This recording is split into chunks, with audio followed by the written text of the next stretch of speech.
Okay जी। सो आज कल 2 या 3 लोगों ने मुझे पर्सनल कैपेसिटी में अपने काम दिखाए हैं, जो उन्होंने सीएसएस और एचटीएमएल के मुतालिक किया है, अपनी रिसर्च थोड़ी-सी। सो आई बिलीव कि काफ़ी सारों ने कर लिया होगा, और अगर नहीं किया तो काइंडली वो करेंगे, बिकॉज़ हम जो जिस कंटेंट को आजकल हम अब आउटरीच में हैं जिसकी, ये बहुत जल्दी अपने आप को अनवील करेगा, यानी इसकी तमाम कॉम्प्लेक्सिटी सारी की सारी कॉन्सेप्ट्स हम मैक्सिमम मैक्सिमम अगले 2 वीक्स में मुकम्मल कर लेंगे। जब 2 वीक्स में हमारे पास सारा कंटेंट मुकम्मल हो जाएगा, तो फिर हम तमाम तर कॉन्सेप्ट जो अब तक हम डिस्कस कर चुके हैं, आइदर वो पाइथन के हैं या वो वेब के हों, हो जाएंगे मुकम्मल। हम उन कॉन्सेप्ट्स को अप्लाई करेंगे और एक प्रोजेक्ट बनाएंगे। तो प्रोजेक्ट वाला जो पार्ट होगा वो आपका आखिरी हिस्सा होगा, यानी कि स्टेप 1 में हमने पाइथन के ऊपर अपना टेम्परामेंट बिल्ड किया, the step 2 is web, and the step 3 is के हम ये दोनों टेक्निक्स की बेस पे एक प्रोजेक्ट बना लें। जब आपने प्रोजेक्ट की डिस्कशंस में जाएंगे, तो मेरे ख्याल से शायद 2 से 3 वीक्स हमें उसमें लग जाएंगे। बहरहाल 2-3 वीक्स लगते हैं या 4 वीक्स लगते हैं, बट वो हमारा फाइनल स्ट्रोक होगा। उसके बाद आपका कंटेंट ख़त्म, और ये हमारी डिस्कशंस ओवर हो जाएंगी। Okay.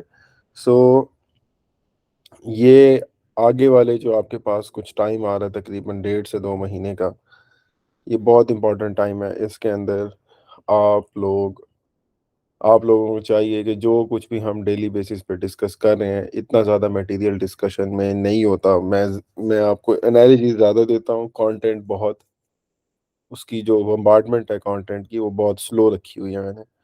So you need to understand this thing कि जो भी कंटेंट आपको डिलीवर किया जा रहा है, इस कंटेंट को आप रेगुलर बेसिस पे इसको कंज्यूम करो, इसके साथ प्रैक्टिस करो, इसके साथ अपनी अंडरस्टैंडिंग को बिल्ड करो। अगर आप लोगों ने महीना डेढ़ 2 महीने इसके साथ अंडरस्टैंडिंग बिल्ड ना की, तो ऑब्वियसली आपका टाइम भी वेस्ट होगा, और दूसरे नंबर पे जब आपकी यूनिवर्सिटीज़ ओपन होंगी, तो आई टोटली अंडरस्टैंड कि आईयूबी का कोई ख़ास स्ट्रेस नहीं आता माइंड पे, बट द प्रॉब्लम इज़ कि हमारे जो स्टूडेंट्स हैं, दे उनकी जो साइकोलॉजी है वो बेसिकली फेयर ओरिएंटेड है। सो वो यूनिवर्सिटी ओपन होने का एक फेयर अपने साथ रखते हैं, जबकि यूनिवर्सिटी के अंदर जो कंटेंट उनको डिलीवर किया जा रहा है या जो मटेरियल उनको प्रोवाइड किया जा रहा है, उसके उसको अगर एवेलुएट किया जाए तो वो इतना कुछ खास नहीं होता। वो हफ्ते में 4 दिन में मुकम्मल किया जा सकता है। So taking all that perspective into account, you need to be regular in your practice. Okay. ये प्रैक्टिस हर बंदे ने अपने तौर पर खुद करनी होती है। नाउ अब हम जो है आ जाते हैं अपने उस पे, जो हमने आज का अपना टॉपिक मुकम्मल करना है, उसके ऊपर मैं आता हूँ, और हम फिर ज़रा आगे चलते हैं। हमने ना पिछले 2 दिनों के अंदर हमने कुछ चीज़ें मुकम्मल की हैं, जिसमें सीएसएस और एचटीएमएल की डिस्कशंस हैं। ओके। ये डिस्कशंस को ज़रा गौर से समझ लो, इसमें 1-2 चीज़ें मैं आज ऐड करूँगा, और फिर मैं फौरी तौर पर आगे मूव करूँगा। ओके जी। सो स्क्रीन शेयर कर देता हूँ अभी।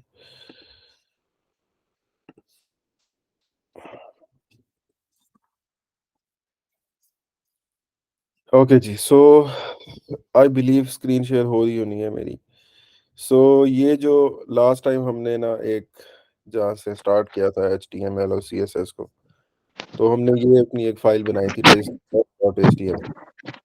ये जो test dot H T M L है ना, इसके अंदर हमने जो स्टाइल्स अप्लाई किए थे, यानी ये जो स्टाइल्स हमने लिखे थे, ये स्टाइल्स हमने असल में कैसे अप्लाई किए थे, क्लासेस बना के, क्लास बना के नीचे जिन जिन टैग्स को हमने अपनी मर्जी से डिजाइन करना था उन टैग्स के ऊपर जाके हमने एक एट्रीब्यूट ऐड किया। एट्रीब्यूट एट्रीब्यूट को लास्ट टाइम ही मैंने एक्सप्लेन किया था। एट्रीब्यूट क्या होता है? खूबियां, आम जबान में क्वालिटीज, ठीक है। हमने इस पैन के ऊपर इस क्लास के तमाम एट्रीब्यूट्स अप्लाई किए हैं। ओके, कैसे? क्लास लिख के क्लास का एट्रीब्यूट क्रिएट किया, उसको वैल्यू दे दी हेडिंग की। हेडिंग ऊपर हमने बनाई हुई है, ये एक क्लास है क्योंकि इससे पहले डॉट लगा हुआ है और इसके अंदर दो एट्रीब्यूट्स हैं। ये दोनों एट्रीब्यूट्स जहां जहां पे हेडिंग लगेगा उन उन HTML टैग्स के ऊपर ये चीज अप्लाई हो जाएगी। सो आप ना ये भी कर सकते हो, आप डायरेक्टली जैसे मैंने क्लास बनाई है, आप क्लास ना बनाओ, आप डायरेक्टली आओ, H1 लिखो। यानी H1 से लिखने से जितने भी H1 आपके पास नीचे बनेंगे, यानी आपके पेज के ऊपर जितने भी H1 फ्यूचर में बनाए जाएंगे, वो तमाम के तमाम H1 जो है उनका कलर मैं रख देता हूँ रेड। ओके, जितने भी H1 है, अब इस H1 की मैं क्लास हटा देता हूँ और सोर्स कोड है पड़ा। अब हम इसको जरा ओपन कर लेते हैं। Here is, ये कहाँ पे है जी? डॉक्यूमेंट्स,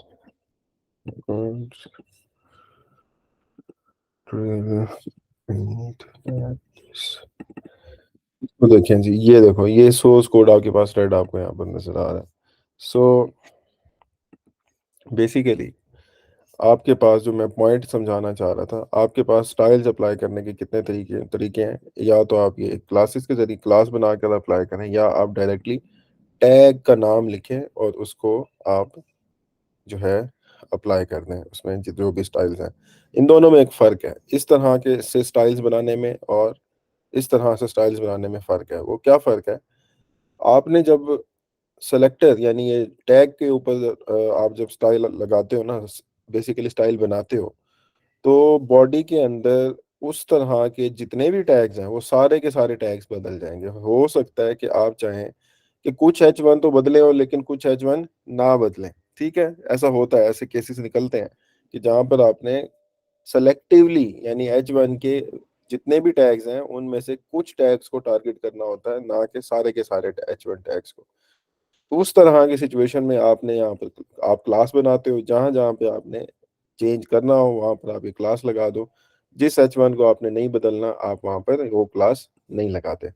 लेकिन ऐसी सिचुएशन जहां पे आपको पता होता है कि भाई सारे के सारे H1 का मुझे कलर एक ही चाहिए, सेम चाहिए, मैचिंग चाहिए उनमें, तो फिर आप बजाय इसके कि आप क्लास लेवल के ऊपर जाओ, आप सिंपल जाके डायरेक्टली H1 यानी जो टैग है उसका नाम लिखो, उसके ऊपर अपना स्टाइल्स लगा के आगे मूव कर जाओ। सो ये बेसिकली ना प्राइमरीली ये दो ही तरीके हैं। एक आईडी वाला तरीका है, मैं उस तरफ नहीं जा रहा, उसमें वो सिमेंटिकली उसमें सिमेंटिक्स है। सिमेंटिक्स क्या होती हैं, आई बिलीव इसको हमने एक दो पहले भी डिस्कस किया था।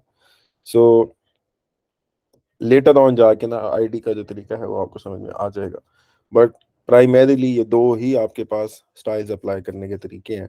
या आप क्लास के जरिए से अप्लाई करते हो, या आप पूरे टैग का नाम लिख के उसके ऊपर स्टाइल्स अप्लाई कर देते हो। नाउ ये चीज ना हमने देखी, ये हमारे पास बेसिकली इसका रिजल्ट आया। अब ना यहाँ आपने एक पैटर्न जरा गौर से देखना है।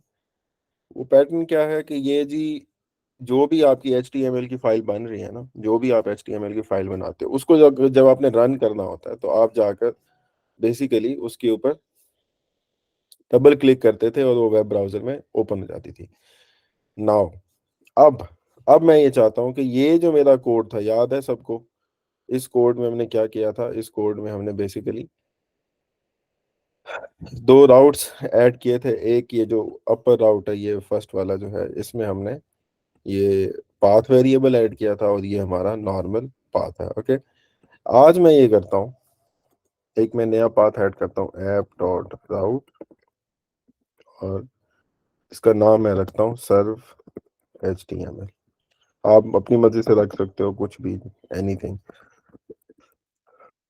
मुझे जो बेहतर अभी लग रहा था मैंने वो लिख दिया। रिटर्न, एक आपके पास फंक्शन अवेलेबल होता है टेम्पलेट से, यानी फ्लास्क से, उसका नाम है रेंडर टेम्पलेट। कहाँ से मिलता है आपको? ये जहाँ से फ्रॉम फ्लास्क इंपोर्ट फ्लास्क को आवा है तो वहीं से रेंडर टेम्पलेट भी मिल जाता है आपको। कॉमा लगा के रेंडर टेम्पलेट आपने वहां से ले लेना है, और रेंडर टेम्पलेट को आपने टेम्पलेट का नाम बता देना।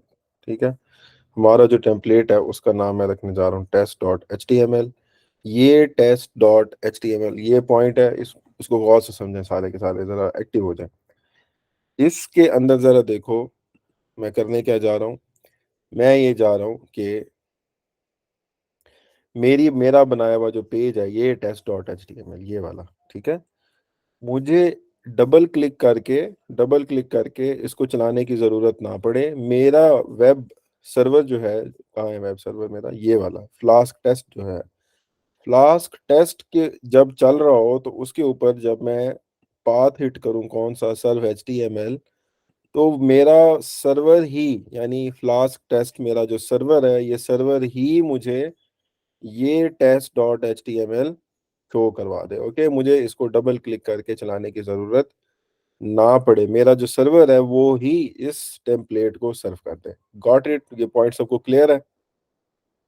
किसी का यहाँ पर मसला? Anyone? Plus plus plus one पे आए, जरा हैबिट दिखाएं ताकि मुझे पता चले क्लियर हो रहा है सारा। जी।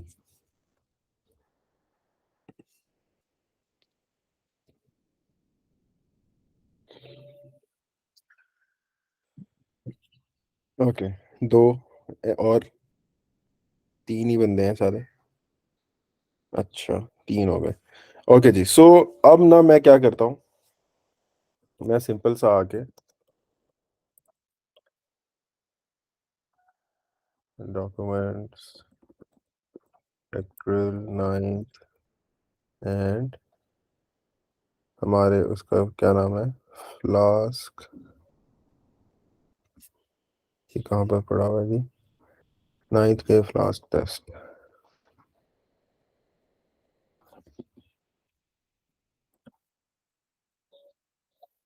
रियली? ओके, ये गलती कर रहा हूँ ना। अच्छा जी, Python Flask, Python Flask test dot P. ये देखो जी, ये हमारे पास चल पड़ा सर्वर, सेम वही जो चीज़ें आप पहले से देख चुके हो। अब मैं इसको ज़रा रन करता हूँ, इसको मैं एंटर कर रहा हूँ।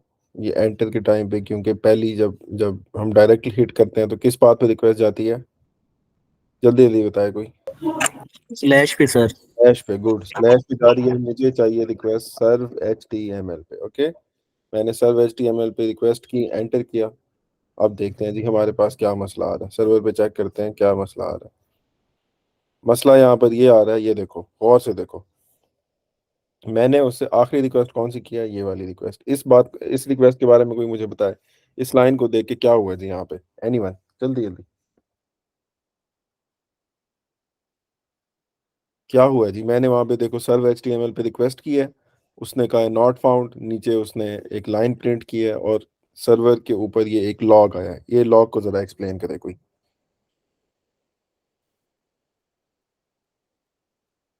जी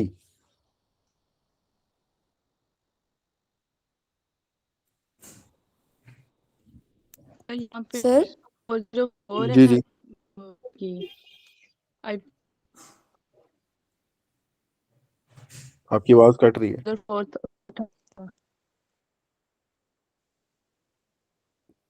फिर सर से। जो रिक्वेस्ट 4 से स्टार्ट हो वो क्लाइंट एरर रिक्वेस्ट होती है ना? Yes, very nice, very nice, client error है, बिल्कुल गुड। 404 से 404 नजर आ रहा है। क्या मतलब है क्लाइंट एरर? यस सर, आपने मतलब आपने रिक्वेस्ट ठीक नहीं की। यस, मैंने रिक्वेस्ट ठीक से नहीं की, क्लाइंट एरर आ रहा है। ओके,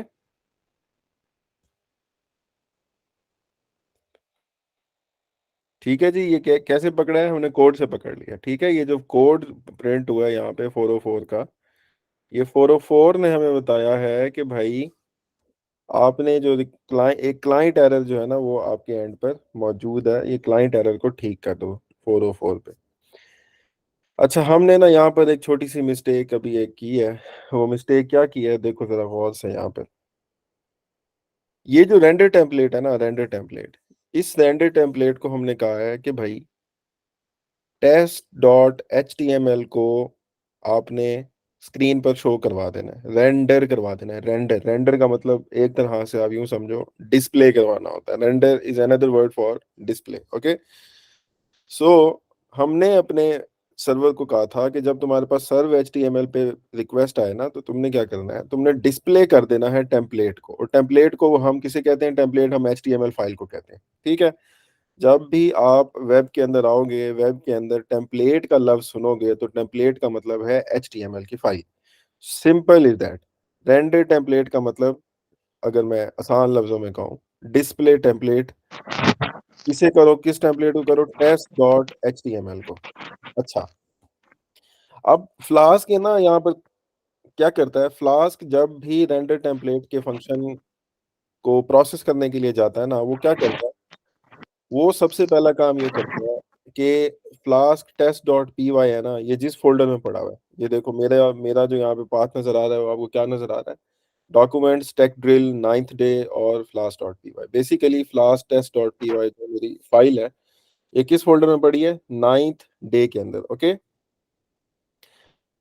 अब रेंडर टेम्पलेट क्या करेगा, रेंडर टेम्पलेट इस नाइन्थ डे वाले फोल्डर के अंदर एक फोल्डर को ढूंढेगा जिसका नाम होगा टेम्पलेट्स। ओके, नाइन्थ डे वाला जो फोल्डर है, जिसके अंदर ये मेरे सर्वर का कोड पड़ा हुआ है, जिस सर्वर के कोड का नाम है Flask test dot P Y.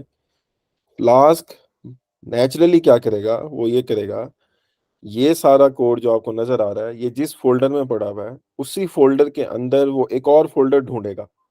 उस फोल्डर का नाम होना चाहिए टेम्पलेट्स। ओके, अगर वो टेम्पलेट्स का फोल्डर वहां पर एग्जिस्ट करता है, तो उस फोल्डर के अंदर एक फाइल होनी चाहिए, कौन सी, test.html।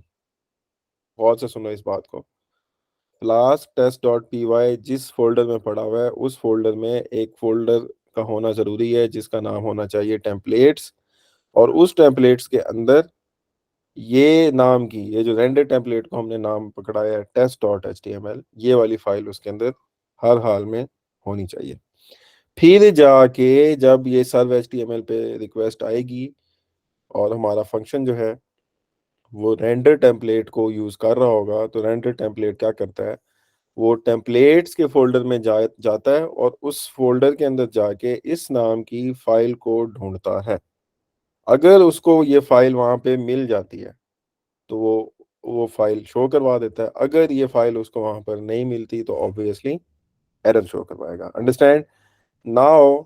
अब हमें क्या करना है, हमने सबसे पहले ये वैलिडेट करना है। Step one is render template चला, रेंडर टेम्पलेट ने जाके अपने फोल्डर के अंदर एक और फोल्डर ढूंढा जिसका नाम होना चाहिए टेम्पलेट्स। हम जाके सबसे पहले नंबर पे चेक करते हैं क्या टेम्पलेट्स का फोल्डर एग्जिस्ट कर रहा है कि नहीं कर रहा। हम देखते हैं Flask test dot P Y कहाँ पर पड़ा हुआ है, नाइन्थ डे के अंदर। नाइन्थ डे में मैं जाता हूँ जी, ये नाइन्थ डे आ गया। क्या नाइन्थ डे के अंदर फोल्डर है टेम्पलेट्स का? No sir. नहीं है। So basically we need to create that folder, templates आ गया। ओके, और टेम्पलेट्स के अंदर हमें ये test.html रखना है। ये test.html टेम्पलेट्स के अंदर चला गया। अब मैं आता हूँ दोबारा से, और अब मैं इसको आकर दोबारा से चलाता हूँ। अभी भी आ रहा है, बल्कि इसको ठहर सर्वर बंद करके चलाते हैं।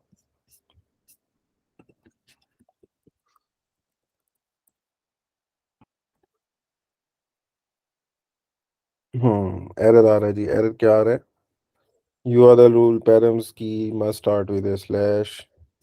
कहाँ है भाई, यहाँ पे गलती कर दी है हमने, पैरम्स। अच्छा, अब ये दोबारा से सर्वर चल पड़ा, और ये देखो जी, ठीक है। आप सर्व सर्व HTML पे आपने हिट किया है, सर्व HTML ने आपको आपका बनाया हुआ टेम्पलेट इस वक्त आपको शो करवा दिया। पहले आप क्या कर रहे थे, पहले आप इसी टेस्ट HTML को फोल्डर के अंदर सेव करते थे, यानी यहाँ पे जैसे मैंने सेव किया हुआ था, और इसको चलाने के लिए आप इसको डबल क्लिक करते थे तो आपको नजर आ जाता था। अब हमने इसी फाइल को, ये जो फाइल है test.html, इस फाइल को हमने अपने सर्वर के जरिए से सर्व करवाया। सर्व का मतलब क्या है, यानी सर्वर का काम ही सर्व करना होता है, तो वो कभी वीडियो सर्व करेगा, कभी ऑडियो सर्व करेगा, कभी वेब पेज सर्व करेगा, anything, any type of data server serve कर सकता है। इस केस में अभी हमने जो एग्जाम्पल किया, इस एग्जाम्पल के अंदर आपके सर्वर ने इस वक्त एक वेब पेज को सर्व किया है। एनी क्वेश्चन, कोई सवाल अभी तक? जी, बोल के जवाब देना है। मेरी स्क्रीन ऑन है। अभी तक क्लियर है सर। किसी को कोई समझ में ना आई हो?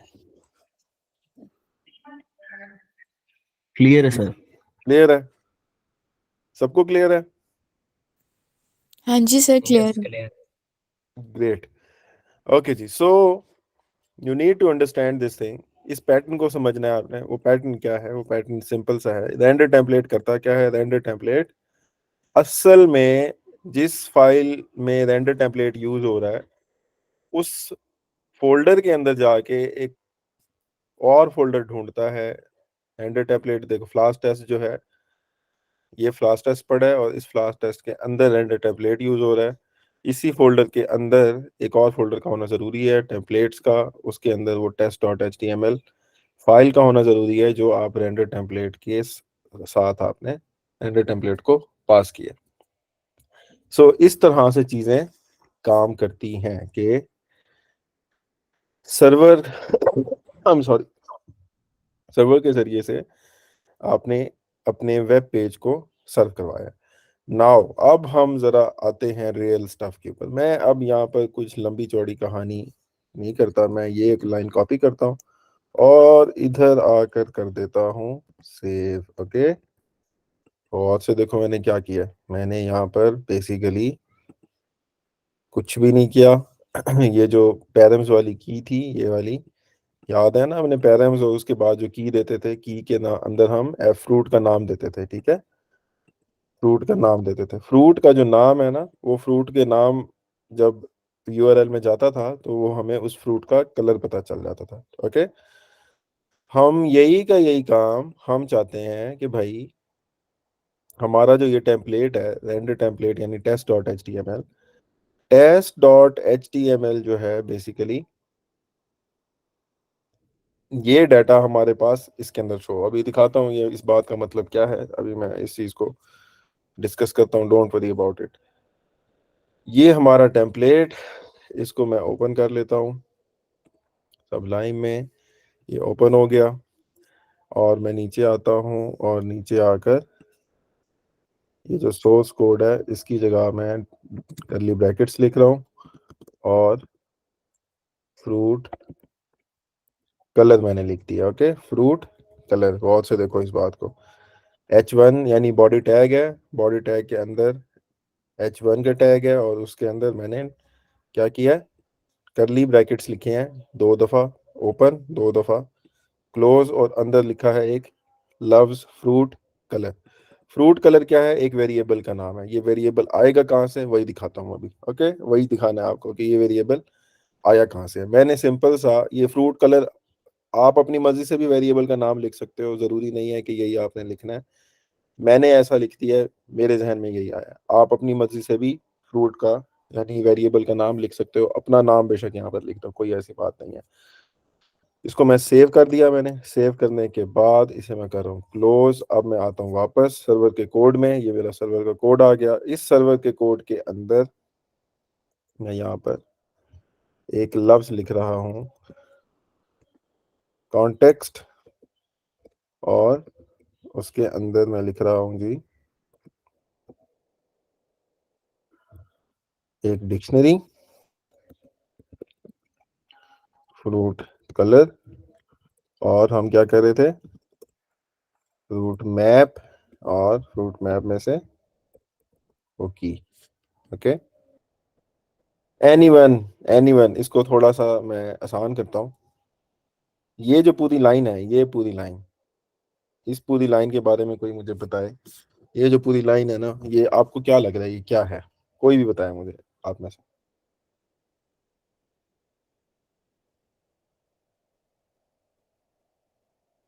एनीवे डिक्शनरी बनाई गुड। आवाज कम आई है, ऊंचा बोलने जरा। डिक्शनरी बनाई है सर। डिक्शनरी बनाई है। अच्छा, डिक्शनरी में कितनी कीज हैं?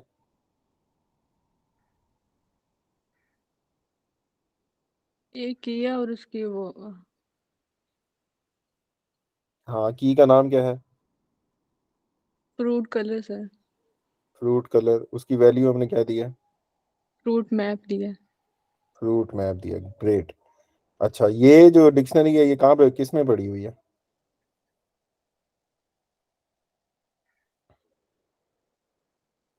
एक वेरिएबल के अंदर है कॉन्टेस्ट। कॉन्टेक्स्ट वाले वेरिएबल के अंदर पड़ी है। अंदर पड़ी हुई है। ओके। हाँ जी, कोई और, किसी का यहाँ पर point of difference?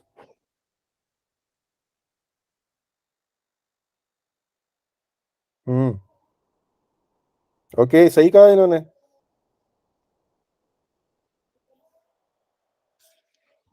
Hmm. Ji sir. सही कहा है। ओके, अब जरा गौर से देखो इसे। इन्होंने बिल्कुल बात दुरुस्त की है। हम असल में हमने क्या किया है, हमने एक वेरिएबल बनाया कॉन्टेक्स्ट का। ओके। ये जो कॉन्टेक्स्ट है, इस कॉन्टेक्स्ट को हमने इक्वल किया है एक डिक्शनरी के। डिक्शनरी के अंदर हमने एक वेरिएबल बनाया, यानी की बनाई है फ्रूट कलर की, और उसके अंदर हमने उसकी वैल्यू पकड़ा दी है जो हम पहले यूज कर रहे थे। ये वैल्यू क्या कर रही है? वैल्यू बेसिकली ये फ्रूट मैप ऊपर पड़ा हुआ है, उसके अंदर से की को निकाल रहा है। जो वो कौन सी की जो ऊपर आपको यूआरएल में मिली थी। इसको करने का एक और तरीका ये भी है बड़ा। आप कॉन्टेक्स्ट ना बनाओ, आप डायरेक्ट वेरिएबल बना लो। ओके, जो वेरिएबल आप वहां पर यूज कर रहे हो। ओके, ऐसे ये देखो, इससे चीजें आसान हो जाएंगी आपकी। बहुत से देखो इसको। आपने test.html जो वेब पेज है उसके अंदर वेरिएबल बनाया था फ्रूट कलर का। ओके, और फ्रूट कलर को वैल्यू आपने पकड़ा दी वही वाली, सीधा स्ट्रेट, नथिंग। इसमें कंफ्यूजन वाली कोई बात ही नहीं है, सीधा स्ट्रेट अवे आप इस तरीके से यूज कर सकते हो। इसको मैं सेव करता हूँ, सेव करके मैं वेब सर्वर को चलाता हूँ दोबारा से। ये सर्वर दोबारा चला। इसको हम डीबग ट्रू भी करेंगे किसी टाइम पे, लेकिन वो मैं भी जान के नहीं कर रहा। I totally know what I am doing right now. Params and apples. Apples देता हूँ, एंटर करता हूँ। देखो जी, ऊपर सोर्स कोड बदल गया, एप्पल्स आर रेड। ओके, समझ आया ये पॉइंट? हम्म। अगर यहाँ मैं बनानास दूंगा तो ये देखो, बनानास आर येलो। और अगर मैं यहाँ पर ऑरेंजेस दूंगा तो यहाँ पर देखो, ऑरेंजेस आर ऑरेंज। ओके जी, ये पॉइंट समझ आया किसी को?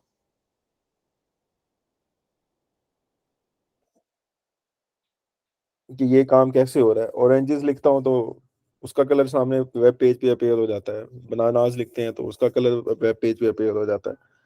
कोई और लिखते हैं तो उसका कलर अपीयर हो जाता है। ये चीज किसी को समझ में आई है या नहीं आई? प्लीज बताएं। आपकी आवाज बहुत कम आ रही है। मुझे लग रहा है आपका कोई मसला है स्पीकर वगैरह का। क्या कहा आपने?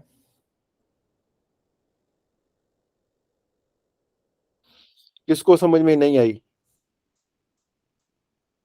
इस सवाल का जवाब ने?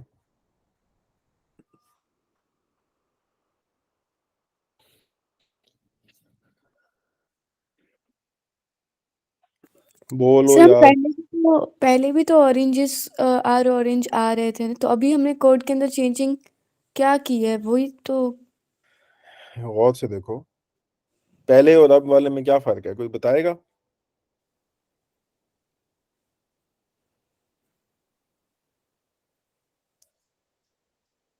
चलो, ये मैं दिखाता हूँ आपको।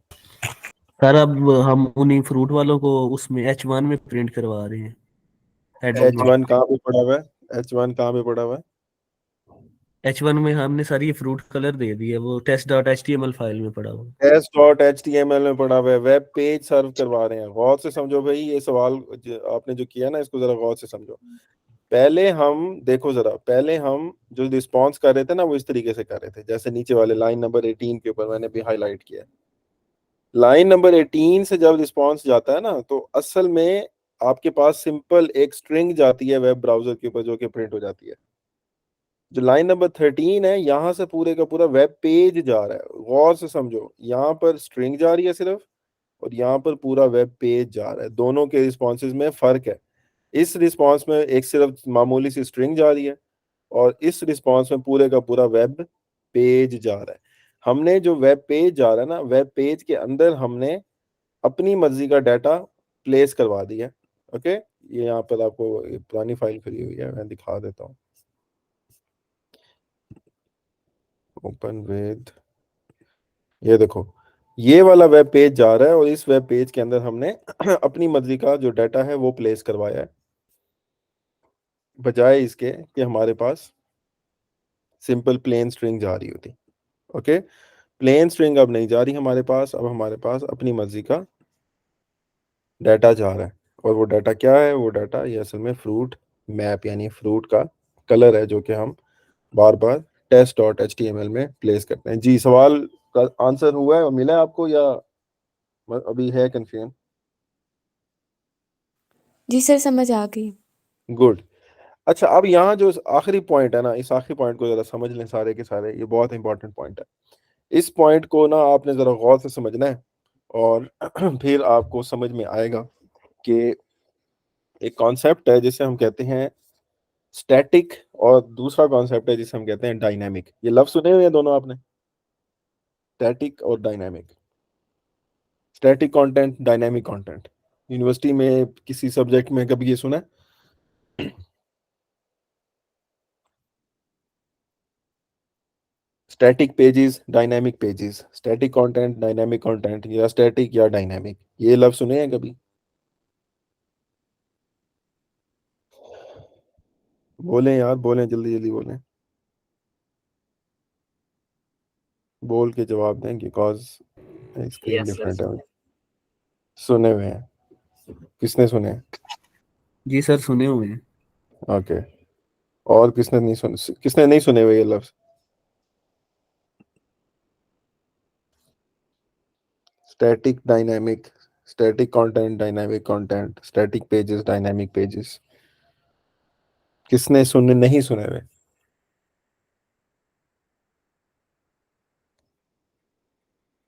जी,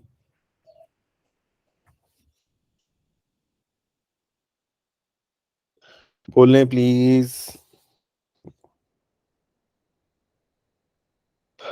ओके, बोला करो प्लीज, क्योंकि मुझे स्क्रीन बार बार स्विच करना होती है, करना पड़ जाती है। अच्छा, अब गौर से जरा देखना है आपने,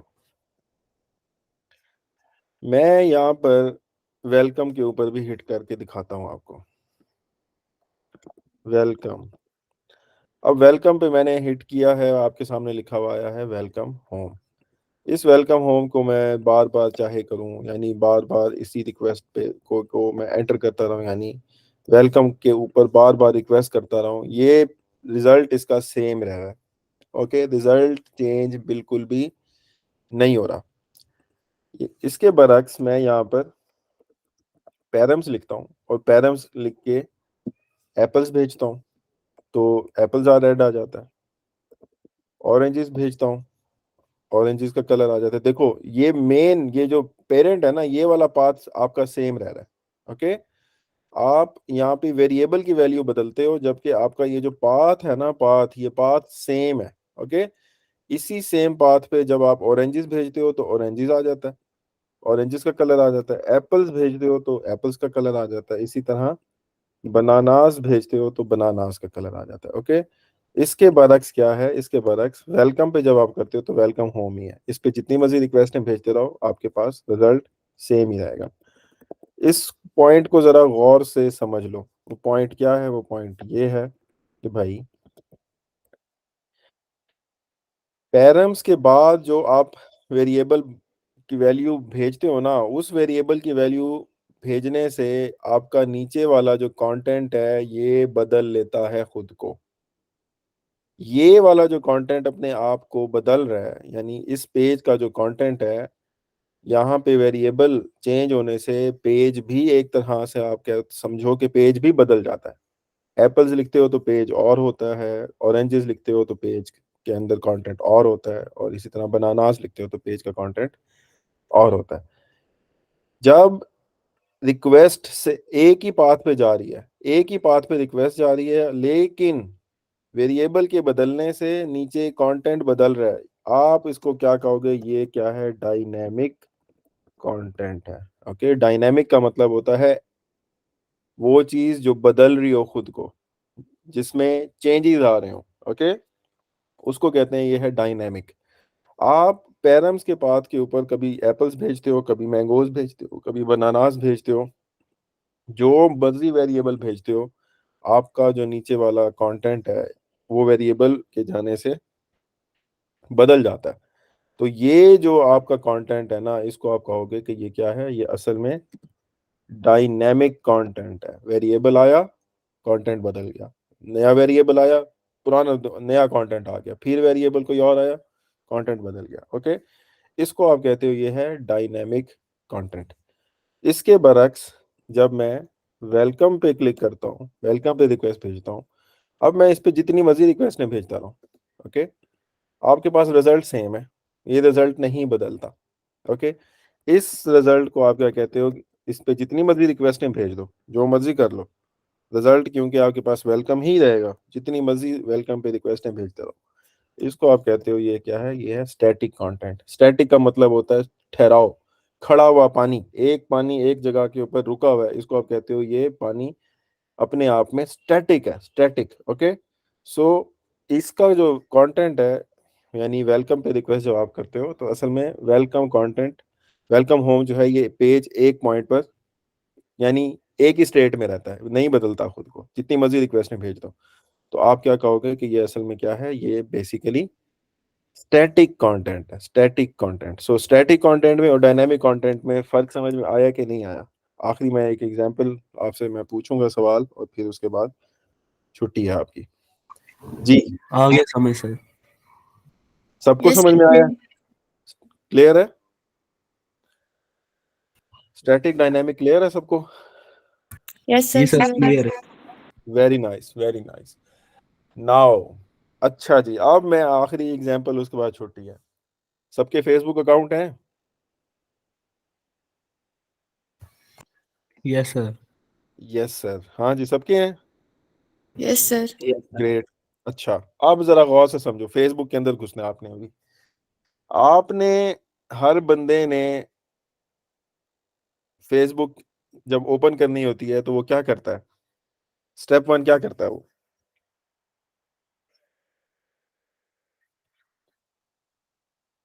आपने अपना प्रोफाइल ओपन करना है फेसबुक का, क्या करते हो सबसे पहला काम?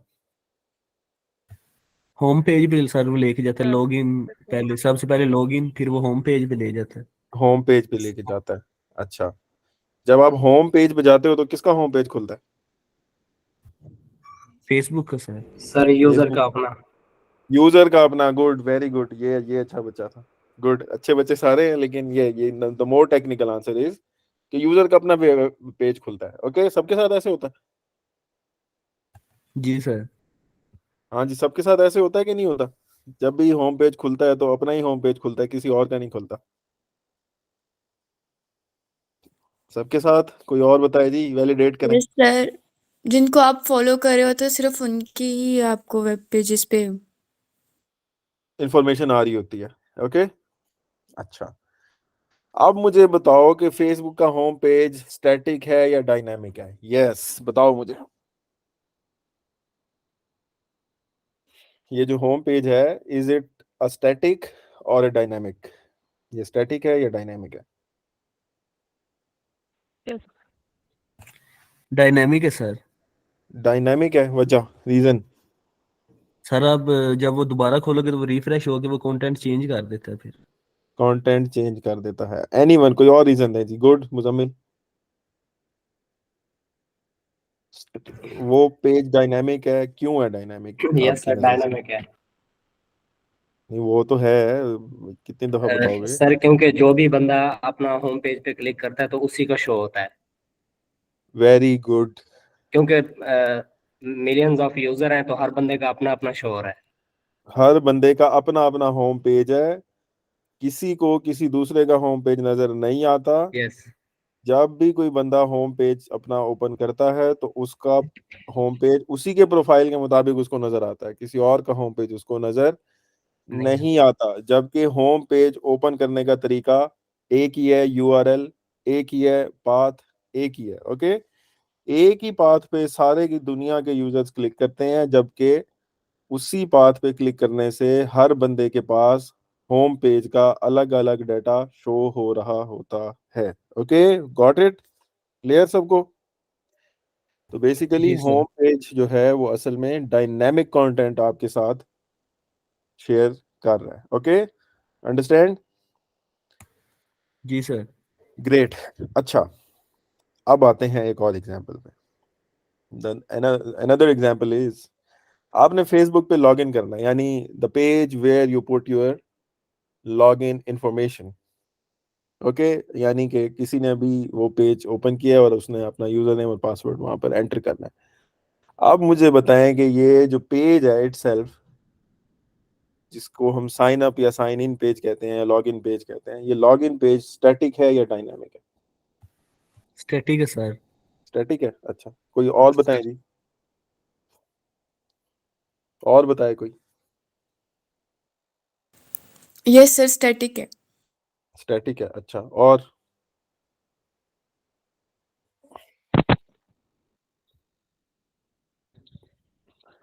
हाँ जी, और बताएं, सारे बताएं, कितने लोग हैं? थोड़े से सर ही हैं। पेज इटसेल्फ स्टैटिक है, लेकिन उसका जो अंदर जो हम डाटा पुट करते हैं वो बस डायनामिक एक ना ना ना ना, डायनामिक उसको, जो डाटा को छोड़ दो, पेज के बारे में मुझे बताओ। है, स्टैटिक है। उधर ही दो। स्टैटिक है, अच्छा। और 3 आंसर्स आए हैं हमारे पास, और कौन रह गए? मुजम्मिल, शाकिर, बस सारे ही आ गए हैं। यस, महानूर जी, आप क्या कहती हैं? मैंने स्टैटिक है। स्टैटिक है, अच्छा। Now give me the reason, क्यों है स्टैटिक? आंसर ठीक है आप लोगों का? सर वो सबका सभी आंसर, यूजर के लिए सेम पेज ओपन होगा। पूरी दुनिया से कोई भी बंदा फेसबुक का लॉगिन पेज ओपन करेगा तो वो पेज पूरी दुनिया के यूजर्स के लिए एक सा नजर आएगा। ओके, ये क्या है? ये एक स्टैटिक पेज की एग्जांपल है। Okay, you need to understand this thing कि एक सर्वर जो होता है, जब भी सर्वर आप, जो भी सर्वर आप यूज कर रहे होते हो, जिसके जरिए से आप अपना कंटेंट वेबसाइट का सर्व कर रहे होते हो, आपका वही सर्वर बहुत सारा स्टैटिक कंटेंट सर्व कर रहा होता है और बहुत सारा डायनामिक कंटेंट सर्व कर रहा होता है। कंटेंट को आप यूं आप समझो, कंटेंट को की जगह पे लफ्ज हम यूज करेंगे वेब पेजेस। ओके, आपका जो सर्वर होता है ये बहुत सारा स्टैटिक वेब पेजेस सर्व कर रहा होता है और बहुत सारे डायनेमिक वेब पेजेस सर्व कर रहा होता है। ओके, इसको हम इंशाल्लाह ताला आगे जाके मजीद में आगे इसी स्टैटिक डायनामिक के अंदर अंदर खेलना है। आगे जितनी भी हमारी डिस्कशंस हैं वो इसी के अंदर आएंगे। सो आई बिलीव हमारी बहुत सारी चीज़ें आज क्लियर हुई हैं, और इस चीज़ की आप लोग अपने एंड पे प्रैक्टिस करो। इंशाल्लाह ताला मंडे से मैं इसको आगे प्रोपेल करूंगा। You need to understand this thing, जो मैंने शुरू में तमहीद बांधी है। आगे का कंटेंट हमारा 1.5-2 महीने का जितना भी कंटेंट है, ये कंटेंट इंतहाई इंतहाई इम्पोर्टेंट कंटेंट है। अगर आप में से जो भी बंदा आज से रेगुलर हो गया, वो इन्हीं 2-3 महीनों के अंदर इस कैपेसिटी में उसकी कैपेबिलिटी इतनी बन जाएगी कि वो अपना प्रोजेक्ट फाइनल ईयर का है या सेमेस्टर लेवल का है, अपना प्रोजेक्ट वो खुद बनाने की कैपेसिटी में आ जाएगा। और ये बहुत बड़ी विन है।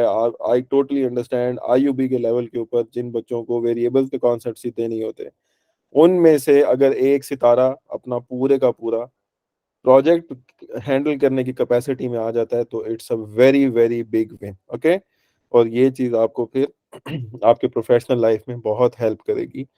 सो अगले 1-1.5 महीने में, 2 महीने में आपको अपनी कैपेसिटी को एनहेंस करना है। और जिस तरह की हमारी स्पीड है, जिस तरीके से हम कंटेंट डिलीवर कर रहे हैं, आप अगर इसको डेली बेसिस पे 1 घंटा देते रहोगे तो आपको कोई मसला नहीं होगा किसी भी तरह का, but you need to be serious enough to practice that content. Okay, किसी का कोई सवाल? Okay, no sir. चलें जी, थैंक यू सो मच। फिर मैं इंशाल्लाह ये रिकॉर्डिंग जो है मैं यूट्यूब पे डाल दूंगा, सो आपको वहाँ पर अवेलेबल होगी शाम तक ना, मैं शाम तक या दोपहर तक मैं ये कंटेंट अपलोड कर दूंगा। मिलते हैं फिर इंशाल्लाह नेक्स्ट वीक में। अस्सलाम वालेकुम।